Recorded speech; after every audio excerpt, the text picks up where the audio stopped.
tenemos este valor intrínseco, la capacidad de saber lo que es bueno y correcto. Y esto concuerda además con lo que está en la palabra, con lo que dijo el apóstol Pablo. Leamos en Romanos capítulo 2, versículo 13 al 15. Porque no son los oidores de la ley los justos ante Dios, sino los hacedores de la ley, quienes serán justificados. Porque cuando los gentiles que no tienen ley hacen por naturaleza lo que es de la ley, estos, aunque no tengan ley, son ley para sí mismos, mostrando la obra de la ley escrita en sus conciencias, dando testimonio su conciencia y acusándoles o defendiéndoles sus razonamientos. ¡Plop! Contundente totalmente el apóstol Pablo, hermanos, después de tanto tiempo. Miremos qué palabras tan sabias, descritas después por Immanuel Kant de otra forma, y sin embargo ya lo había dicho el apóstol Pablo, el ser humano tiene escrito en su conciencia las leyes de Dios, y es según su razonamiento que él decide cómo actuar, y por eso él puede defenderse en el juicio final, ¿verdad? Porque su propia mente le dice qué hacer y qué no hacer. Y ese es un valor intrínseco del ser humano. Entonces, nosotros vemos, hermanos, que de acuerdo con eso, ¿cómo pudiera un gobierno legislar sobre la conciencia del ser humano? Pues no es posible, ¿verdad? Sobre todo cuando nosotros estamos leyendo esto, que es un punto clave. No es el ser humano el que define lo que es correcto o incorrecto, sino que es Dios. Es Dios quien lo define, no el ser humano. ¿Cómo probamos eso, hermanos? El mismo pasaje bíblico que acabamos de leer lo prueba. Porque lo que a mí me parece correcto no puede ser distinto de lo que le parece correcto a un habitante de China, ¿verdad? En el otro lado del mundo. Sino que nuestras leyes escritas en nuestros corazones son universales. Yo sé que robar está mal y el habitante de China que nunca ha estudiado las leyes de Dios sabe que robar está mal. Entonces, el carácter universal de estas leyes morales revelan que son leyes divinas, no leyes que parten de una cultura o de tradiciones de los pueblos, ¿verdad, hermanos? No robar no viene de la cultura o tradición de un pueblo. Y por tanto, si no robar está en las 10 leyes máximas de Dios o 10 mandamientos, asimismo, el cuarto mandamiento, por ejemplo, que dice, reposarás en sábado, también hace parte de una ley moral universal, el día de reposo, el cual es entendido también por todos los seres humanos. Desde la nación que tú quieras escoger, todos los seres humanos entienden que deben reposar en un día, ¿verdad? Luego que ellos obedezcan al gobierno y no obedezcan su propia conciencia, pues ese es otro problema. Han vendido su dignidad y ahí entonces van a tener problemas con Dios, ¿verdad? Sin embargo, nosotros reconocemos que las leyes de Dios son las leyes morales porque son leyes universales, no son leyes que vengan de parte de una nación o de una tradición específica, o porque a mí se me ocurrió o a mi familia, sino porque son parte de leyes reconocidas por todos los seres humanos. Luego, cuando leemos el discurso de Donald Trump, quien él también lo reconoce, ¿verdad? Curiosamente, él establece que en la Declaración de Independencia el ser humano tiene un derecho inalienable, ¿verdad? Y ese derecho inalienable es la voluntad del ser humano para aplicar esas leyes universales en cada acto o pensamiento que tiene. Entonces, ahora sí, esto es lo que conocemos como dignidad. Es decir, la dignidad es esa capacidad mental que tenemos para ejecutar las leyes de Dios. En dicho caso, el apóstol Judas nos revela que los ángeles perdieron su capacidad mental para ejecutar las leyes de Dios. ¿Verdad? Bastante grave la situación. Y ahora uno puede entender por qué Dios se ve obligado, ¿verdad?, a expulsar a la tercera parte de los ángeles del cielo.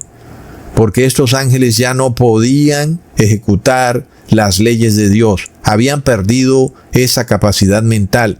Es como si tú tuvieras un perro que te mueve la cola y que te saluda y de un momento a otro te empieza a morder porque tiene rabia, y ese perro ya no puede evitar querer morderte. No te queda de otra que llevar a ese perro a un sitio para que le presten algún servicio de salud, porque ya tú no puedes lidiar con el perro.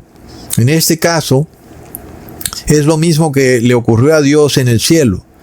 Ya Él no pudo lidiar con estos ángeles y tampoco había un servicio de salud para corregirle su problema mental, como tampoco lo hay hoy en día con los seres humanos que decidan despojarse de su dignidad.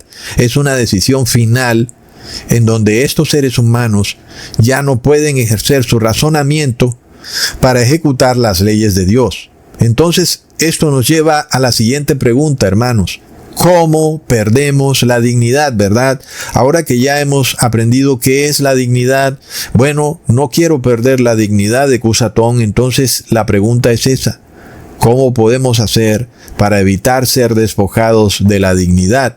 Porque ciertamente un ser humano que actúa de forma inmoral es posible que pueda seguir reteniendo su dignidad. No porque de un momento has pecado, ya has perdido tu dignidad para siempre, ¿verdad? Y esto se prueba porque tu misma razón te hace entender que has cometido un pecado y que has actuado mal. Es decir, que todavía tienes dignidad, tienes la capacidad de darte cuenta por ti mismo que has actuado de forma inmoral. Y eso revela que todavía tienes dignidad. Sin embargo, eso no quiere decir que en algún momento puedes perder para siempre tu dignidad. Ya vimos que sí se puede, aunque la psicología clínica, ni la filosofía, ni la psiquiatría reconocen que se pueda perder la dignidad, pero la Biblia sí lo reconoce, y yo le creo más a la Biblia, ¿verdad? Está bastante claro que los habitantes del mundo antediluviano sí perdieron su dignidad para siempre. También lo hicieron los habitantes de Sodoma y Gomorra, y también lo hicieron la tercera parte de los ángeles del cielo. Ellos perdieron su dignidad. Entonces sí se puede. Ahora nosotros ya tenemos un entendimiento superior para entender por qué Thomas Jefferson en el siglo XVIII redactó la Declaración de Independencia, específicamente diciendo que el ser humano tiene derechos inalienables, lo cual significa que el ser humano es el único que legisla en su interior, en su mente. Es decir, en mi conciencia legislo yo, ¿verdad?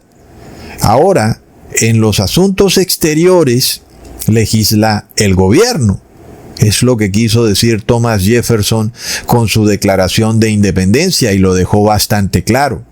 El Estado debe legislar en asuntos laicos o seculares, pero el ciudadano es libre de ejercer su raciocinio en asuntos morales, siempre que no le hagan daño a un tercero. En dicho caso, si le hicieran daño a un tercero, eso se convierte en un asunto externo, y ahí sí puede legislar el Estado. Pero si yo estoy haciendo una oración, yo no le hago daño a nadie, y nadie puede venir a inventarse que porque yo no estoy orando, soy enemigo de la nación, o soy enemigo del cristianismo, o que soy una bruja o un hereje, ¿verdad? Entonces ahí tenemos al Estado tratando de legislar en lo interno, en mi conciencia.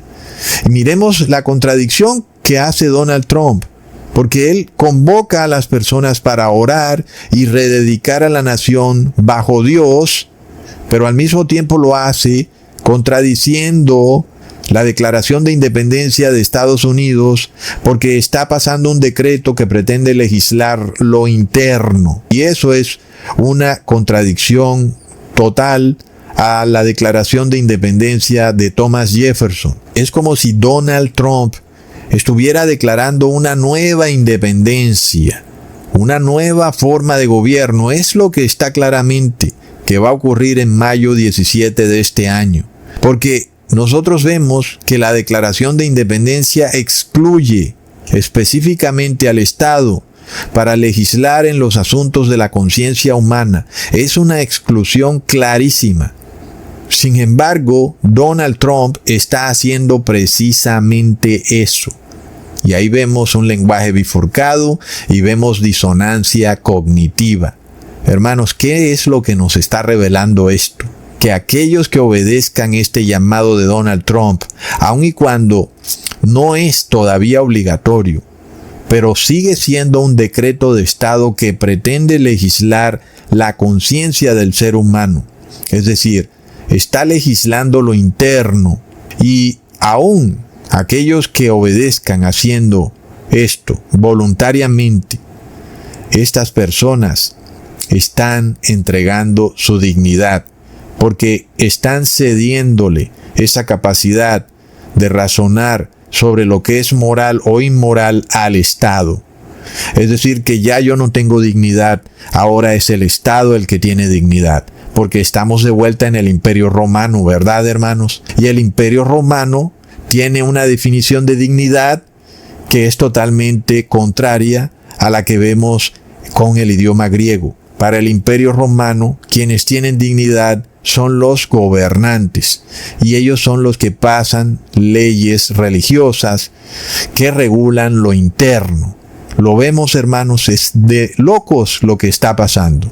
En este caso, las personas que además ya no tienen dignidad y obedecen este decreto de Estado, porque a la final es algo absurdo que el Estado venga y te diga cuándo adorar, cómo adorar, es totalmente absurdo. Claramente, si tú obedeces eso, no puedes tener dignidad. Es decir, que queda anulada esa capacidad de la razón de la persona para decidir lo correcto de lo incorrecto. Y en este caso, hermanos, quienes obedecen estos decretos religiosos por decreto de Estado, están perdiendo para siempre eso que hemos llamado dignidad. ¿Qué quiere decir, hermanos? Que sí se puede perder la dignidad, y que quienes obedecen estas órdenes morales de parte del Estado la están perdiendo para siempre. Y esto prueba que aun y cuando este decreto es voluntario, sí se puede recibir el nombre de la bestia, aun y cuando todavía no hay un decreto que impida comprar y vender a quienes no obedezcan este decreto de orar. ¿Verdad, hermanos? Es decir, que la sola cesión de esta capacidad de decisión del ser humano al gobierno despoja al ser humano de su dignidad, aun y cuando no hay una amenaza de no poder comprar ni vender. Hermanos, más adelante en el video, si es que me queda tiempo, no sé hasta dónde debe durar este video, vamos a ver. Pero voy a probar que quienes obedecen este decreto, cuando todavía no hay una amenaza, estas personas sí reciben el nombre de la bestia. Lo voy a probar. Volviendo al tema, el punto está claro, hermanos. El Estado solo legisla sobre lo exterior, sobre los impuestos, sobre las vías, sobre el comercio, sobre la seguridad, pero el ser humano solo legisla en su interior. ¿Cómo pudiera darse entonces un decreto que te obligue a orar? Cuando eso es algo que ocurre en tu interior. Indudablemente, al obedecer dicho decreto, tú pierdes tu dignidad. Ahora, entendiendo esto, uno sí puede ver, hermanos, por qué de la dignidad